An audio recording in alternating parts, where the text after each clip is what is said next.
Hello students, how are you. आपको पता है कि जो लॉज ऑफ मोशन की सीरीज चल रही है, उस सीरीज में मैंने लगातार पिछले 2 वीडियोस बनाए हैं। पहले वीडियोस में क्वेश्चन नंबर 1 to 16 का सॉल्यूशन भेजा, सेकंड वीडियो में 17 to 24 इतने क्वेश्चन के सॉल्यूशन भेजे। आज तीसरी वीडियो बना रहा हूं जिसमें क्वेश्चन नंबर 25 से शुरू करने जा रहा हूं। तो क्वेश्चन नंबर 25 में आप देखो, एक मूविंग बेल्ट है जिसके ऊपर एक बंदा खड़ा हुआ है। एक मूविंग बेल्ट है जिसके ऊपर एक बंदा खड़ा हुआ है और मूविंग बेल्ट जो एक्सेलरेट कर रहा है, मान लो आगे की तरफ जा रहा है, वो किस एक्सेलरेशन से जा रहा है बेटा? 1 मीटर पर सेकंड स्क्वायर से जा रहा है ये बंदा। तो आपसे पूछा है इस मैन पे नेट फोर्स क्या काम करेगा। ऑब्वियस सी बात है, इस मैन पे जो नेट फोर्स काम करेगा बच्चे, वो पूछा गया है कि आप बताइए कि इस मैन पे जो नेट फोर्स काम करेगा वो क्या करेगा। तो आप बोलोगे सर इस बंदे पे एक तो फोर्स नीचे की तरफ काम करेगा, इसका mg, ऊपर काम करेगा जो सरफेस, बेल्ट का सरफेस नॉर्मल लगाएगा, और ये दोनों फोर्स तो बैलेंस है, ये दोनों फोर्स तो कट जाएगा, खत्म हो जाएगा, क्योंकि इधर तो ये उछल नहीं रहा है। नेट फोर्स सिर्फ इसके कारण आएगा। क्यों? जब कोई भी बंदा अगर किसी मूविंग सिस्टम के ऊपर होता है या कोई भी एक्सेलरेटिंग बॉडी के ऊपर होता है या उसके अंदर होता है, तो उस बंदे पे मैंने पढ़ाया था एक फोर्स काम करेगा, स्यूडो फोर्स। किधर? एक्सेलरेशन आगे है तो स्यूडो फोर्स पीछे काम करेगा। क्या उस फोर्स का फॉर्मूला होता है? Mass into acceleration. तो ये दोनों फोर्स तो कैंसिल ही हो जाएंगे, बस यही नेट फोर्स आ जाएगा। तो पूछा जाए नेट फोर्स क्या होगा, तो आप जवाब देना नेट फोर्स काम करेगा मास इनटू एक्सेलरेशन। मास दे रखा है बंदे का 65 kg और एक्सेलरेशन बेल्ट का दे रखा है 1 मीटर पर second square. So answer is 65 Newton. अब नेक्स्ट पार्ट में आते हैं, इसी क्वेश्चन का अगला पार्ट। अब क्या बोल रहा है कि अब ध्यान से देखना बेटा, अब इसमें यह बोल रहा है इस क्वेश्चन में कि अब आप एक काम करो, अब ये एक्सेलरेशन कितना रखा जाए। अब ये एक्सेलरेशन की वैल्यू हमें नहीं पता है, अब हम एक्सेलरेशन की वैल्यू नहीं जान रहे हैं। अब उसने क्या कहा, अब एक अननोन एक्सेलरेशन के बारे में बताइए कि ये अननोन एक्सेलरेशन कितना रखा जाए ताकि ये बंदा बेल्ट के ऊपर तो हो लेकिन बेल्ट के ऊपर इसका अपना मूवमेंट ना हो। और फ्रिक्शन भी आ गया। फ्रिक्शन क्या? फ्रिक्शन है, कोएफिशिएंट ऑफ फ्रिक्शन कितना दे रखा है बताओ? 0.2। तो जैसे अब उसने फ्रिक्शन की बात कर ली तो ऑब्वियस सी बात है स्यूडो फोर्स पीछे काम करेगा तो फ्रिक्शन फोर्स इसका अपोज करेगा। इससे पहले अलग पार्ट था, अब अलग पार्ट है। अब क्या बोल रहा है कि अब बताओ अगर यहां फ्रिक्शन डेवलप हो जाए तो किस एक्सेलरेशन से ये बेल्ट मूव करे कि ये बंदा, बेल्ट तो मूव करे लेकिन ये जो बंदा है, ये जो मैन है, ये स्टेशनरी कंडीशन में रहे। तो अब क्या आ गया? फ्रिक्शन का कॉन्सेप्ट आ गया। तो फ्रिक्शन फोर्स आपको पता है, जिधर स्यूडो फोर्स लगेगा, जिधर स्यूडो फोर्स के कारण ये बंदा पीछे जाना चाहेगा, उसके अपोजिट डायरेक्शन में फ्रिक्शन फोर्स लग जाएगा। अब फोर्स को बैलेंस कर देते हैं, क्योंकि बंदा रेस्ट में है तो बैलेंस कर दो। नाउ बैलेंस कैसे करते हैं? राइट साइड वाला force is equal to left side वाला force, friction force is equal to m into a, और upward force is equal to downward force n is equal to mg। अब हमने क्या किया? दोनों फोर्स को बैलेंस कर दिया बस। अब दोनों फोर्स को बैलेंस करने के बाद दोनों फोर्स को डिवाइड कर दो। डिवाइड करोगे F by n is equal to कितना आ जाएगा? A by g. और फ्रिक्शन बाय नॉर्मल क्या हो जाता है, मैंने पढ़ाया था, फ्रिक्शन की वीडियो में देखना, इसी को म्यू कहते हैं, याद करो, coefficient of friction. Friction force by normal force is equal to A by g. तो A इज इक्वल टू कितना आ गया बेटा? क्रॉस मल्टीप्लाई कर दो, म्यू इंटू जी। म्यू की वैल्यू 0.2, जी की वैल्यू 10। तो आपका ये जो एक्सेलरेशन होगा इस केस में वो आ गया 2 मीटर पर सेकंड स्क्वायर। इट मींस जब ये बेल्ट 2 मीटर पर सेकंड स्क्वायर से आगे बढ़ेगी तब ये बंदा फ्रिक्शन होने के बावजूद ये बंदा रेस्ट में रहेगा, इसका अपना कोई मूवमेंट नहीं आएगा। तो फर्स्ट पार्ट अलग था, सेकंड पार्ट अलग है। फर्स्ट पार्ट में एक्सेलरेशन दे रखा था, नेट फोर्स पूछा था। सेकंड पार्ट में बोला कि कितना एक्सेलरेशन अब हो जाए, किस एक्सेलरेशन से बेल्ट घूमे ताकि फ्रिक्शन भी है, फ्रिक्शन आने के बाद ये बंदा रेस्ट में रहे, इसका अपना कोई मूवमेंट ना हो। तो फोर्स 1 2 3 4 फोर्स लगेंगे। फोर्स को बैलेंस कर दो, 2 इक्वेशन बना दो और दोनों को डिवाइड करके आप एक्सेलरेशन निकाल दो। अब हम मूव करते हैं बेटा नेक्स्ट क्वेश्चन में। 25 क्वेश्चन कंप्लीट कर दिया मैंने। अब हम आते हैं question number next which is your question number, शायद ये 25 हो गया, क्वेश्चन नंबर 26। अब मैं 26 क्वेश्चन में आ रहा हूं, ध्यान से देखना।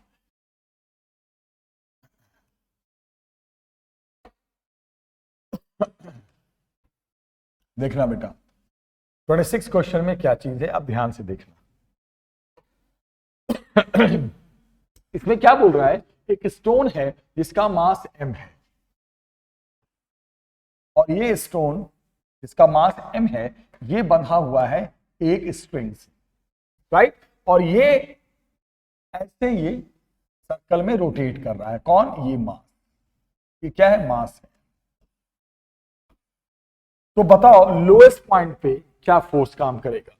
एक तो काम करेगा mg, और एक आपको पता है कोई चीज जब स्ट्रिंग से कनेक्टेड होती है, कोई भी मास, तो स्ट्रिंग उसे अपनी तरफ खींचता है, तो एक काम करेगा tension away from the body, हमेशा बॉडी से अवे होती है। कब काम करता है ये मैं पढ़ा चुका हूं पहले, जब कोई मास स्ट्रिंग से बंधा होता है, तो टेंशन ऊपर mg नीचे। आपसे क्या पूछा है, बताइए लोएस्ट और हाईएस्ट पॉइंट पे कौन सा फोर्स, नेट कितना फोर्स डाउनवर्ड काम करेगा, नीचे की तरफ काम करेगा। तो ये लोएस्ट पॉइंट की बात करें तो आपको साफ दिख रहा है कि अगर मैं लोएस्ट पॉइंट पे बात करूं तो लोएस्ट पॉइंट पे दो फोर्स काम कर रहे हैं। कौन कौन सा फोर्स काम कर रहा है? mg downward, t upward. But आपसे पूछा है नेट फोर्स जो डाउनवर्ड काम कर रहा है, तो ये डाउनवर्ड काम कर रहा है तो इसको पहले लेंगे, लेकिन ये अपवर्ड काम कर रहा है तो इसको माइनस कर देंगे।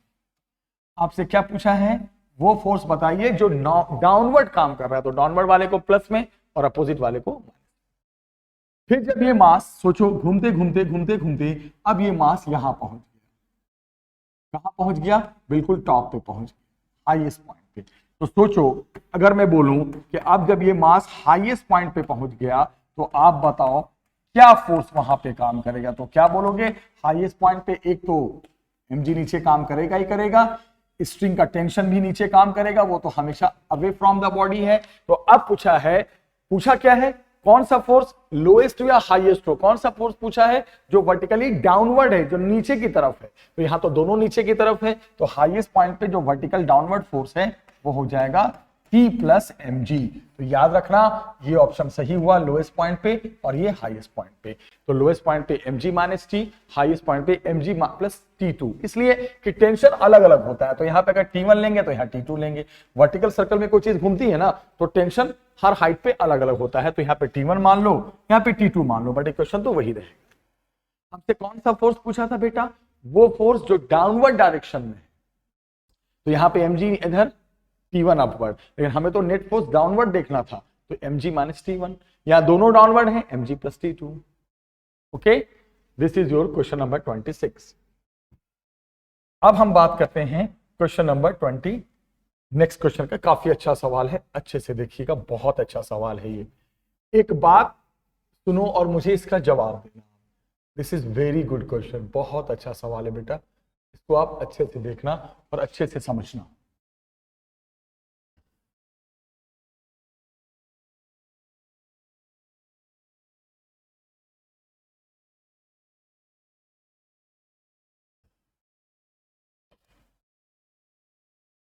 इसको थोड़ा सा मैं इसको अरेंज कर दूं, सेट कर दूं अच्छे से, राइट।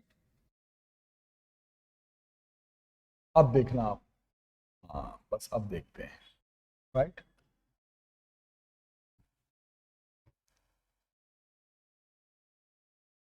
अब यहां पर हम अब आते हैं, बहुत अच्छा सवाल है, देखना। एक हेलीकॉप्टर है जिसका मास 1000 kg है।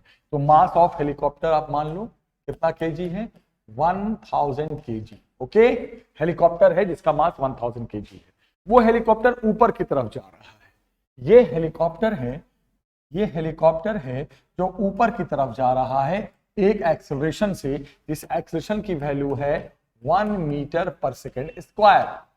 इसकी वैल्यू है एक्सेलरेशन की।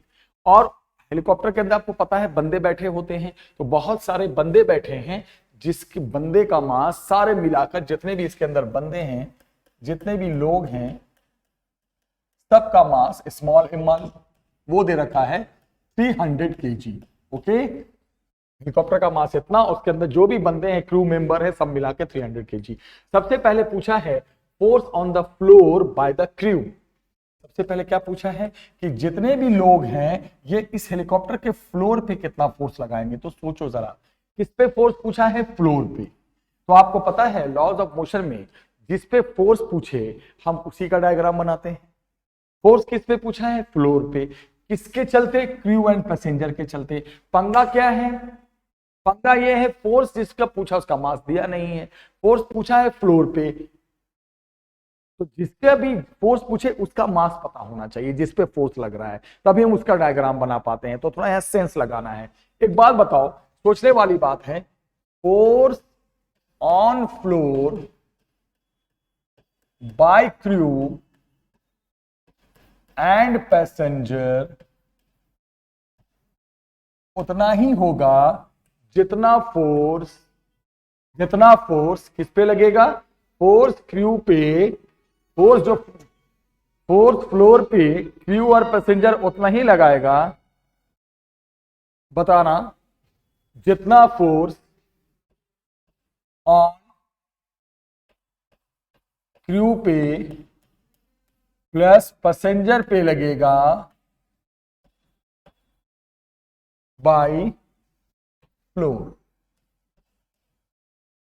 क्योंकि दो ऑब्जेक्ट जब एक दूसरे के साथ कनेक्ट होते हैं तो एक दूसरे पे इक्वल एंड अपोजिट फोर्स लगाते हैं, जिसे हम नॉर्मल फोर्स कहते हैं।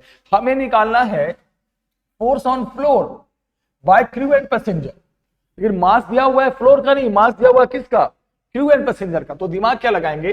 Force on floor bye crew and passenger उतना ही होगा जितना फोर्स क्रू और पैसेंजर पे फ्लोर लगाएगा। तो आप क्या करो, मास किसका पता है आपको? क्रू एंड पैसेंजर का। तो देखो इस मास पे क्या फोर्स काम करेगा। हमें फोर्स निकालना है फ्लोर पे, बट हम फोर्स निकाल रहे हैं किस पे? क्रू एंड पैसेंजर पे, क्योंकि ये दोनों कनेक्शन आपस में कनेक्ट है, तो एक दूसरे में तो बराबर ही फोर्स लगाएंगे। हालांकि फोर्स फ्लोर पे पूछा था, मुझे फ्लोर पे फोर्स का डायग्राम बनाना चाहिए था, बट फ्लोर का मास नहीं दिया हुआ है, मास क्रू और पैसेंजर का दिया हुआ है। तो मैं क्रू और पैसेंजर पे फोर्स देखूंगा कि फ्लोर कितना लगा रहा है, क्योंकि फोर्स तो एक ही लगता है। तो बताओ क्या लगेगा? नीचे mg लगेगा, ऑब्वियस सी बात है, नीचे mg लगेगा, है कि नहीं? और ये जो फ्लोर है उसे ऊपर पुश करेगा, कौन से फोर्स से? नॉर्मल फोर्स से। दो फोर्स लग गया किस पे? क्रू और पैसेंजर पे। अब ये किसके अंदर है? ये जो बंदा है सारा वो किसके अंदर है? हेलीकॉप्टर के अंदर है। हेलीकॉप्टर ऊपर एक्सेलेरेशन से जा रहा है, तो मैंने पढ़ाया था ना, आप किसी भी सिस्टम में बंद हो और उस सिस्टम के पास एक्सेलेरेशन हो तो इसके कारण इस पे सीडो फोर्स लगेगा। किस पे? क्रू और पैसेंजर पे। किधर लगेगा? एक्सेलेरेशन ऊपर है तो सीडो फोर्स नीचे लगेगा। हो गया। ये फोर्स किस पे देख रहे हैं हम? क्रू और पैसेंजर पे बाय द फ्लो। तो कितना हो गया? अब ये बंदा तो रेस्ट में है, सारे तो रेस्ट में है। ये जो क्रू और पैसेंजर है हेलीकॉप्टर के अंदर, ये तो उछल कूद नहीं रहे, नाच गा तो नहीं रहे, तो रेस्ट में, तो फोर्सेस बैलेंस कर देंगे। तो n इजिकल टू कितना आ गया बेटा?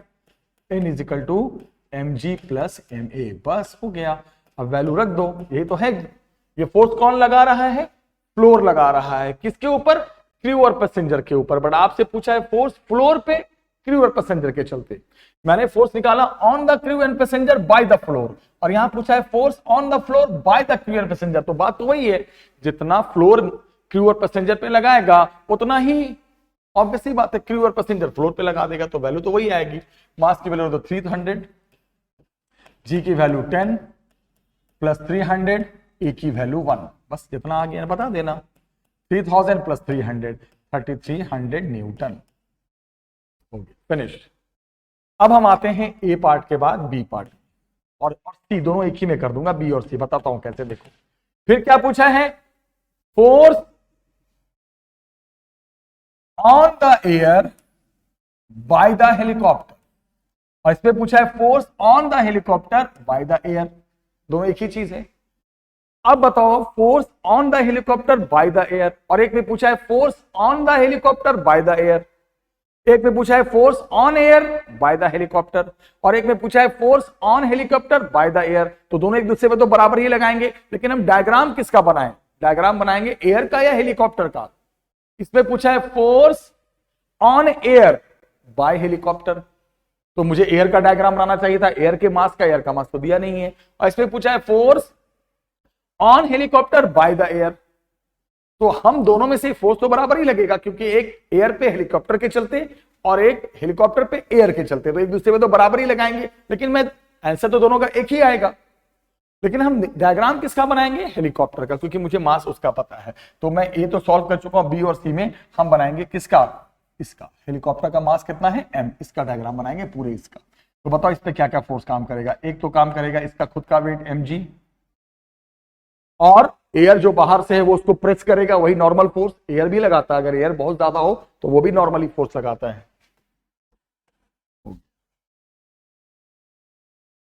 एयर का फोर्स मैंने उल्टा लिख दिया बेटा। एयर का फोर्स किधर लगेगा?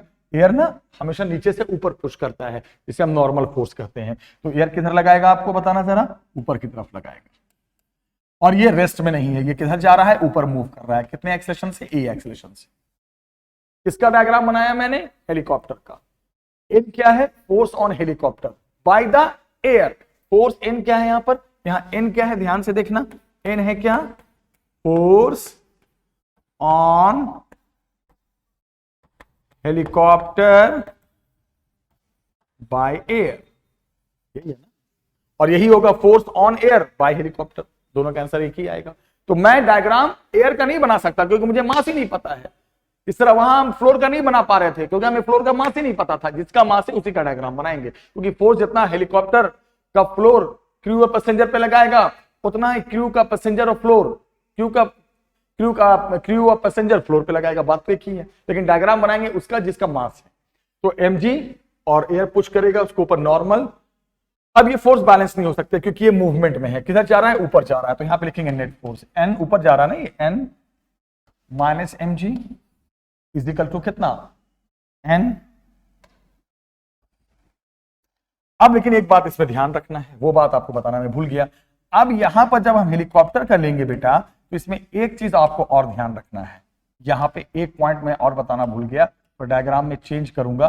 बताओ क्या चेंज करूंगा? सोचो तो जरा क्या चेंज करूंगा। जब हम हेलीकॉप्टर का देखेंगे तो मास इसके अंदर सबका लेना पड़ेगा, क्योंकि इसमें सारा सिस्टम आ जाएगा ना। तो क्या क्या फोर्स काम करेगा? m प्लस m इंटू जी। जब हेलीकॉप्टर का लेंगे तो मास तो इकट्ठा सबको लेना पड़ेगा ऑब्वियसली। और ये एयर जो पुश करेगा नॉर्मल फोर्स, ये तो निकालना है। और ये सिस्टम रेस्ट में नहीं है, ऊपर जा रहा है। तो कोई चीज जब मूव करे तो क्या लिखते हैं? नेट फोर्स का इक्वेशन। बैलेंस तो कर नहीं सकते। ये बैलेंस था क्यों? क्योंकि यहाँ पे कोई मूवमेंट नहीं था इसका क्रू और पैसेंजर का, तो फोर्स बैलेंस हो गए थे। यहाँ बैलेंस होंगे नहीं, यहाँ नेट फोर्स का इक्वेशन लिखाएगा। क्या लिखाएगा नेट फोर्स का इक्वेशन? ध्यान से देखिए, n ऊपर जा रहा है ना, n minus m plus m into g is equal to m plus m into a. उधर ले जाओ तो n क्या आ गया? ये m प्लस m इंटू जी प्लस m इंटू ए हो गया। मास दोनों का ले लो, 1000 और 300, 1300। ये आ गया 1300 इंटू जी 10 ले लो तो 13000 प्लस 1300 इंटू ए कितना लेना है? 1, तो 1300। जो भी आ गया इतना न्यूटन इसका। तो ये फोर्स किसने लगाया? ये फोर्स एयर ने लगाया। किसके ऊपर? हेलीकॉप्टर के ऊपर। ये तो निकालना force on helicopter by the air. आगे आंसर सी का। बी का भी तो आंसर वही होगा। बी में क्या पूछा है? Force on air by the helicopter, on air by the helicopter. और ये निकाला force on helicopter by the air. तो एक दूसरे को तो बराबर ही फोर्स लगाएंगे, दोनों का आंसर यही आएगा। लेकिन हम, जैसे मैंने पूछा ए बी पे कितना फोर्स लगाएगा, सोचो ए बी पे कितना लगाएगा। बी पे फोर्स देखना है और बी का मास नहीं दिया हुआ है, मास ए का दिया हुआ है। तो ए का डायग्राम बना दो ना, क्योंकि ए जितना बी पे लगाएगा कांटेक्ट फोर्स उतना है बी ए पे लगाएगा। तो ये थोड़ा ट्रिक है, जिसका मास है उसी का डायग्राम बन जाता है। अब मैं एंड कर रहा हूं। बहुत सारे क्वेश्चंस ये सब लास्ट थे, बस दो सवाल आप देख लो। क्वाइन वाला है, क्वाइन वाला क्वेश्चन बस 5, 7, 10 मिनट में दूसरा क्वेश्चन करा के मैं एंड कर दूंगा। फिर एक वीडियो और लास्ट में बना दूंगा, नेक्स्ट डे आपको मिल जाएगी वीडियो, आप इसको देखना। थोड़ा काफी अच्छा क्वेश्चन है ये। इस क्वेश्चन में क्या है कि a stream of water flowing horizontally with a speed of 15 metre पर सेकेंड। वाटर की स्पीड है 15 मीटर पर सेकेंड। ध्यान से सुनना। और वाटर ना एक पाइप से बाहर आ रहा है, एक ट्यूब से बाहर आ रहा है। जो ट्यूब का देखो स्पीड दे रखा है 15 मीटर पर सेकेंड, और जिस ट्यूब से बाहर आ रहा है उसका एरिया दे रखा है 10 to the power -2 metre square. Area is given 10 to the power -2 metre square. लेकिन वाटर का यहाँ पे एक चीज देखना, और वाटर के बारे में क्या है कि ये वाटर एक सरफेस से टकरा कर यूं गया, पानी गया, वाटर का जो स्ट्रीम है गया, और टकराने के बाद मान लो यू स्पीड से टकराया, लेकिन वो रिबॉन्ड नहीं हुआ। तो रिबॉन्ड नहीं होने का मतलब ये वापस नहीं आया, इसका मतलब इसकी फाइनल वेलोसिटी क्या हो गई, 0 हो। तो पूछा ये है कि वाटर जो जाएगा, जो फ्लो करके जो वाटर जा रहा है, वो इस वॉल पे, इस सरफेस पे कितना फोर्स लगाएगा। Just simple. मास के बारे में कोई जानकारी नहीं है, तो यहाँ पे थोड़ा दिमाग लगाना पड़ेगा। मास नहीं पता तो मास को आप लिख दो। मास का एक फॉर्मूला होता है डेंसिटी इंटू वॉल्यूम। डेंसिटी को मैं रो से लिखता हूं और वॉल्यूम को वी से लिख दिया। और वॉल्यूम ही नहीं पता, एरिया पता है, तो वॉल्यूम को और आगे खोल दो, एरिया इंटू लेंथ। पहले मास की जानकारी जुटा लो, कितना मास वाटर का गया और सरफेस से हिट किया। तो उसके लिए आपको मास को डेंसिटी इंटू वॉल्यूम में, ऐसा हमने क्यों सोचा, वॉल्यूम में क्यों सोचा, क्योंकि एरिया था। और डेंसिटी एवरीबॉडी नोज, वाटर की डेंसिटी सब जानते हैं। वाटर की डेंसिटी याद रखना 1000 होती है, 10³ kg पर मीटर क्यूब होती है। हो गया। अब बताओ, सबसे पहले आप ये पता करो कि ये मास हो गया। अब निकालो आप एक्सेलरेशन। एक्सेलरेशन कैसे निकालते हैं बेटा, final velocity minus initial velocity upon time. Okay, और फाइनल वेलोसिटी तो उसको 0 है, ये गया जरूर लेकिन आया तो नहीं, रिबाउंड तो हुआ नहीं, v 0 है, तो क्या हो गया, a = -u/t हो गया। अब सीधे लिखो फोर्स का इक्वेशन। फोर्स का इक्वेशन क्या हो जाएगा, mass into acceleration. Mass into क्या हो जाएगा बेटा, एक्सेलरेशन, राइट। अब बताओ मास कितना है, रो a l, और a कितना आया, -u/t। हो गया, फिनिश। अब दिमाग लगाओ, थोड़ा सा ब्रेन और लगाओ, रो a u और l upon time, length upon time, distance upon time, length upon time, फिर क्या बन जाएगा, वापस फिर स्पीड बन जाएगा u। तो l/2 को मैं फिर एक u लिख दूंगा, और आगे माइनस तो है ही। तो फोर्स का फाइनल इक्वेशन आ गया -ρ a u²। बस आ गया फोर्स का इक्वेशन। रो आपको पता है 1000, एरिया आपको पता है ना, और u², u का मतलब कितना, 15 का स्क्वायर। हो गया ना, रख दोगे ना, तो सिंपल रखना है। माइनस क्या रखोगे बच्चे, -10⁻3, एरिया कितना हो गया 10⁻2, और u का स्क्वायर यानी कितना, 15 का स्क्वायर। बस 20 जो भी आ जाएगा आंसर, फोर्स सॉल्व कर दोगे। मैं बता ही देता हूं, 10⁻3 10⁻2, एक 10 का पावर बचेगा और 225, आंसर विल बी -2250 न्यूटन। ये फोर्स है जो वाटर जाकर हिट करेगा और इस पे लगाएगा। नेगेटिव से परेशान मत होना, नेगेटिव तो आता ही है। फोर्स अगर वेक्टर है तो नेगेटिव भी आ सकता है, पॉजिटिव भी आ सकता है, उससे हमें बिल्कुल परेशान नहीं होना कि नेगेटिव क्यों आया और पॉजिटिव क्यों आया। फोर्स अगर, ध्यान से सुनो बेटा, अगर फोर्स अगर वेक्टर क्वांटिटी होता है तो वहां नेगेटिव भी आएगा और पॉजिटिव भी आएगा, जैसे मैं पहले भी बता चुका था। इसको अच्छे से समझना कि जिसकी डायरेक्शन होती है वो पॉजिटिव और नेगेटिव बहुत आ जाता है। ठीक है बेटा, मैं जल्दी अब फिनिश करने वाला हूं। हाँ, और आप भी नाराज हो रहोगे अंदर से कि सर रोज रोज सर इतने क्वेश्चंस करना पड़ता है यार। मेरा भी मन नहीं करता, लेकिन क्या करें, मजबूरी है, कराना पड़ता है। एक बहुत अच्छा क्वेश्चन है, देखना। 10 1 rupees coin are put on the one top of another. बस एक दो सवाल, 5 मिनट की बात और है, छोटे छोटे सवाल करा के एक और वीडियो लास्ट में बना दूंगा। मैंने सोचा था आज ही फिनिश कर दूंगा, लेकिन एक वीडियो और बना के कल दे दूंगा। ठीक है, 10 1 रुपीज कॉइन क्या है, 1 2 3 4 5 6 7 8 9 10, ये एक एक के 10 सिक्के कॉइन रखे हुए हैं, राइट। अब यहां से नंबरिंग करना, 1 ये हो गया तुम्हारा फर्स्ट, ये हो गया तुम्हारा first, second, third, fourth, fifth, sixth, 7 8 9 and 10। ये 10 कॉइन एक के ऊपर एक रखे हुए हैं। अब सुनना, कॉइन का मास सबका m है, सबका मास m लेना है। अब ये पहले सवाल में क्या बोला है, आप अच्छे से सुनिएगा। फर्स्ट क्वेश्चन में बोला है force on the 7th coin, 7वें कॉइन पे कितना फोर्स लगेगा। 7वां कॉइन ये है, इस पे कितना फोर्स लगेगा, कि कौन ऊपर के सारे कॉइन जो लगाएंगे सारे, तो 7वें कॉइन के ऊपर 3 कॉइन और है, 1 2 3, तो तीनों का वेट लगेगा। तो 7वें कॉइन पे फोर्स लगेगा कितना, 3 कॉइन है ना, तो कितना हो जाएगा आंसर बेटा, आंसर हो जाएगा 3 mg। हो गया। फिर पूछा है, फर्स्ट पार्ट कंप्लीट। फिर पूछा है force on the 7th coin, फिर 7वें कॉइन पे बताओ बाय द 8th कॉइन। इसमें क्या पूछा था, सातवें कॉइन पे सारे कॉइन कितना लगाएंगे, और इसमें पूछा है उसी सातवें कॉइन पे सिर्फ आठवां कॉइन, सिर्फ ठीक ऊपर वाला कितना लगाएगा। तो यार ऊपर वाला तो ऐसा थोड़ी है कि 8th कॉइन क्या लगाएगा, वो भी 3mg लगाएगा। 8th कॉइन वही लगाएगा जो ऊपर से उस पे लग रहा है, तो चाहे 7th कॉइन पे सारा जो लगाएगा वही 8th लगाएगा, वही 9th लगाएगा, वही 10th लगाएगा। थोड़ी कि सातवें कॉइन पे सब लगाएगा 3mg तो 8 लगाएगा 2mg, 8 भी तो वही लगाएगा जो ऊपर से आ रहा है इसके पास, वो भी 3mg होगा। लास्ट में क्या पूछा है, the reaction of the 6th coin on the 7th coin. अब बोला है कि 6th कॉइन क्या पूछा है, फोर्स ऑन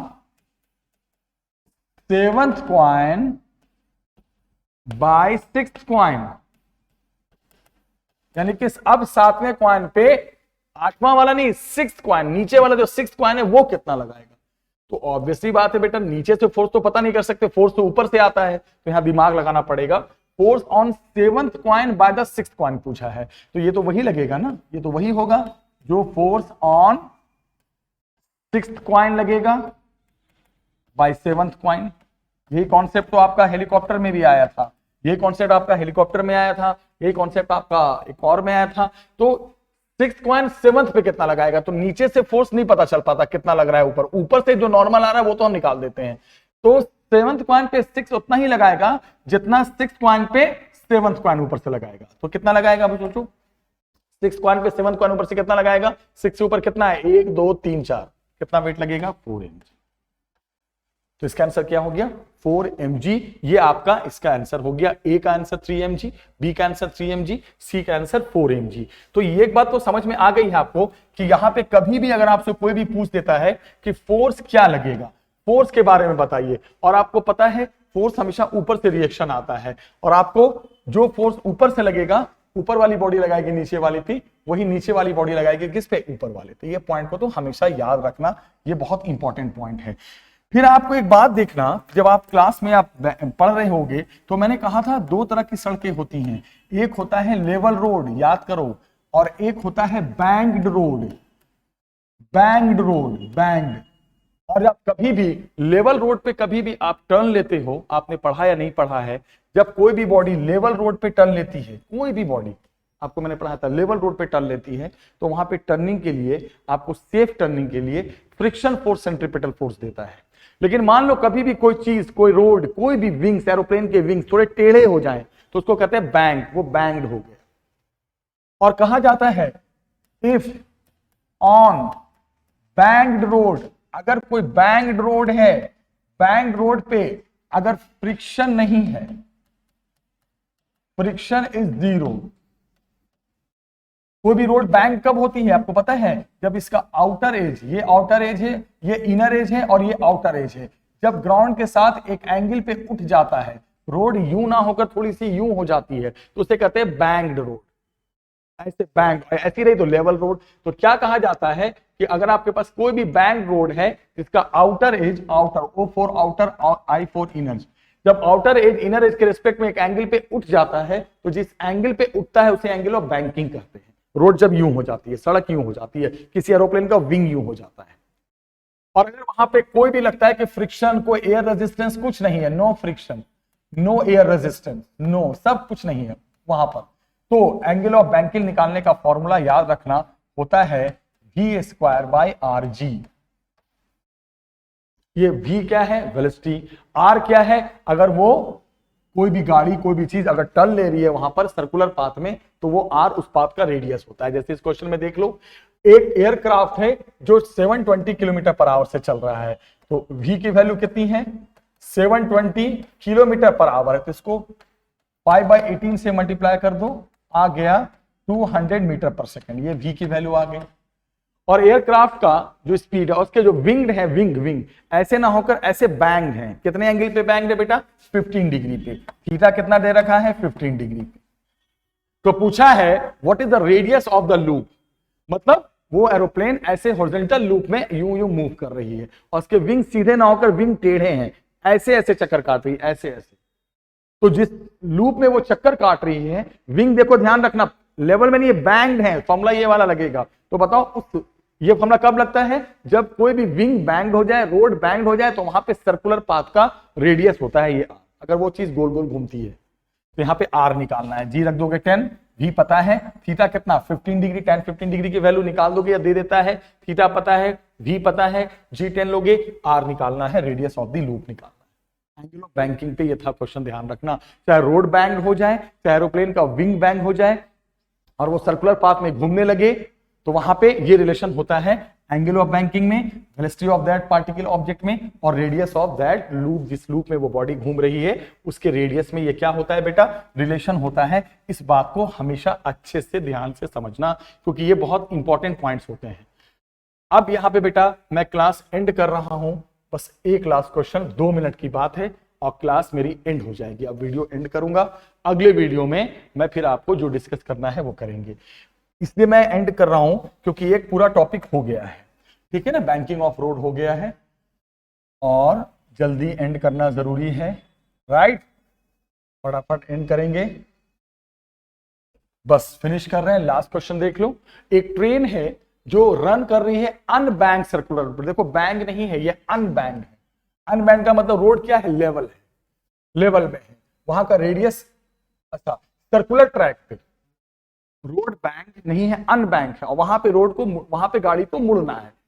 रोड दो तरह की होती है ना, एक लेवल रोड होती है और एक ऐसे बैंक रोड होती है। यहाँ लेवल रोड है और वहां पे टर्निंग लेनी है, गाड़ी को टर्न लेना है। आप मेरी बेसिक वीडियो देखना, उसमें मैंने पढ़ाया था motion of car on level road, motion of car on bank road. वहां ये भी पढ़ाया था कि जब रोड लेवल होती है और वहां पे आपको टर्न लेना है, तो टर्न लेने के लिए एक फोर्स चाहिए, टर्न का मतलब सर्कल में घूमना है, तो बिना सेंट्रिपिटल फोर्स के आप सर्कल में घूम ही नहीं सकते। और जब रोड लेवल होती है तो मैंने वहां देखना वीडियो में, फ्रिक्शन फोर्स सेंटर की तरफ काम करता है। क्यों? क्योंकि टर्निंग के समय हमारी टेंडेंसी स्लिप करने की अवे फ्रॉम सेंटर होती है, हम सेंटर से दूर चले जाएंगे अगर एक्सीडेंट होगा, तो friction force towards the centre होगा, वही हमें सेंट्रिपिटल फोर्स देता है। तो क्या पूछा है देखो जरा यहां पर, what provide the centripetal force, अगर रोड लेवल है तो कौन हमें प्रोवाइड करेगा, तो आंसर क्या होगा पहले का, फ्रिक्शन फोर्स प्रोवाइड करेगा। ओके, फिर क्या बोल रहा है, अगर वो रोड बैंक्ड हो जाए, बैंक्ड मतलब रोड लेवल से अब उठ जाए, तो आप एंगल ऑफ बैंकिंग बताइए, और कोई वियरिंग नहीं हो रहा, वियरिंग का मतलब कोई टायर रेल की पटरी घिस नहीं रही है, पुरानी नहीं हो रही है, नो वियरिंग नहीं होने का मतलब, नो वियरिंग का मतलब नो फ्रिक्शन।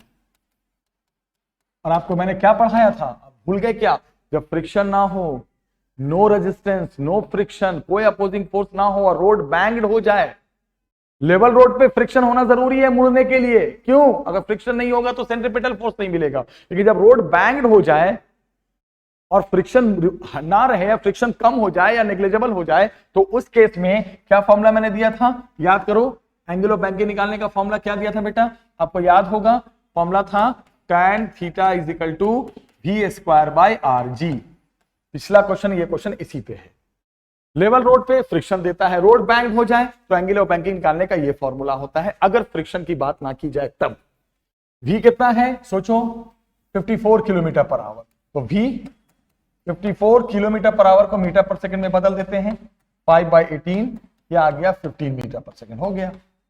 रेडियस शायद दे रखा है 30 मीटर, मास भी दे रखा है ट्रेन का 10⁶ kg।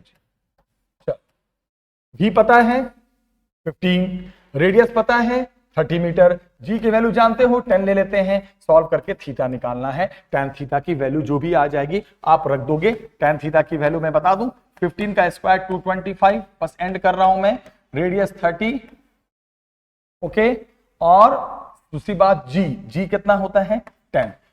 यहां पे मास का तो कोई यूज हुआ ही नहीं, मास शायद मास दिया हुआ था 10⁶ kg, बट मास की जरूरत ही नहीं पड़ी, फॉर्मूले में मास चाहिए नहीं। अब जो भी आ जाएगा 225/300, कोई डिग्री में तो आ नहीं पाएगा, जो भी वैल्यू आई, कितनी वैल्यू आ गई 225 बाई कितनी वैल्यू आ गई 300, ओके। अब ये 15 से काटो या जो भी काटो, 15 से कट जाएगा, 15 ये 20 से कट जाएगा, ये आ जाएगा बेटा 15/20, ये आ गया 3/4, तो tan theta is equal to 3/4, degree में नहीं आ पाया कोई बात नहीं, थीटा को लिख दोगे tan इनवर्स 3/4, हो गया। यही है आपका एंगल ऑफ बैंकिंग। तो ये पूरा टॉपिक बच्चे फिनिश नहीं कर पाया और कराना वीडियो में आपसे मिलेंगे, तब तक आप इन वीडियो को देखिए, वेट कीजिए और एंजॉय कीजिए, ओके। और अगर कॉमर्स की वीडियो चाहिए तो आप हमें बताइए, आपके कोई भी फ्रेंड्स वगैरह हैं जो कॉमर्स सेक्शन में है, कॉमर्स की पढ़ाई करते हैं, बहुत ही अच्छी वीडियोस बनती हैं यहाँ। हमारे साथ हमारे फ्रेंड हैं निशांत सर, वो बहुत अच्छी कॉमर्स अकाउंट इको के बेस्ट टीचर हैं। अगर आपको चाहिए तो जरूर आप लिंक में बताइए, डिस्क्रिप्शन में मुझे बताइए, कमेंट में बताइए, मैं आपको कॉमर्स की वीडियो उनके लिंक भी सेंड कर दूंगा। आप अपने फ्रेंड्स को अकाउंट्स और इको की वीडियो भी शेयर कर सकते हैं, बहुत फायदा होगा। और नेक्स्ट वीडियो में हम मिलेंगे बच्चे अगले टॉपिक के साथ। इसकी लास्ट वीडियो बनाऊंगा, सारे क्वेश्चंस फिनिश करूंगा। Thank you.